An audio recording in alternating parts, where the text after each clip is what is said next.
রাজধানীর ডেমরায় গায়ে হলুদের অনুষ্ঠান শেষে বাসায় ফেরার পথে সিটি কর্পোরেশনের ময়লার গাড়ির ধাক্কায় 2 বিশ্ববিদ্যালয় শিক্ষার্থী নিহত হয়েছেন। শুক্রবার ভোর 4টার দিকে কোনাপাড়া এলাকায় এ দুর্ঘটনা ঘটে। নিহতরা হলেন ইরাম রেদওয়ান AIUB-র শিক্ষার্থী এবং অপু আহমেদ UIU এর অনার্স 3য় বর্ষের শিক্ষার্থী। গুরুতর আহত অবস্থায় তাদের ঢাকা মেডিকেলে নেওয়া হলে ভোর 5:30টার দিকে দুজনকেই মৃত ঘোষণা করা হয়।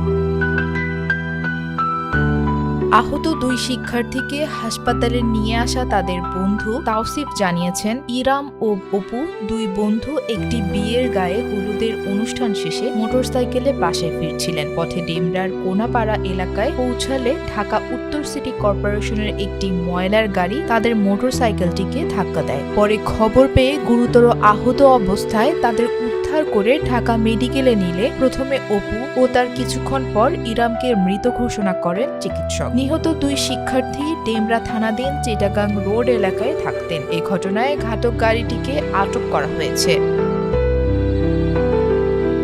নিহতদের স্বজনদের বরাত দিয়ে ঢামেক হাসপাতাল পুলিশ ক্যাম্পের ভারপ্রাপ্ত কর্মকর্তা মোহাম্মদ ফারুক জানান, গায়ে হলুদের অনুষ্ঠান শেষে মোটরসাইকেলে বাড়ি ফিরছিলেন ইরাম ও তপু। পথে কোনাপাড়া এলাকায় সিটি কর্পোরেশনের ময়লার গাড়ি তাদের মোটরসাইকেলে ধাক্কা দিলে তারা গুরুতর আহত হন। পরে স্থানীয়রা উদ্ধার করে হাসপাতালে নিয়ে গেলে কর্তব্যরত চিকিৎসক তাদের মৃত্যু নিশ্চিত করেন। তিনি আরও জানান, দুজনের মরদেহ ঢামেক মর্গে রাখা হয়েছে। দুর্ঘটনার বিষয়ে সংশ্লিষ্ট থানাকে অবহিত করা হয়েছে।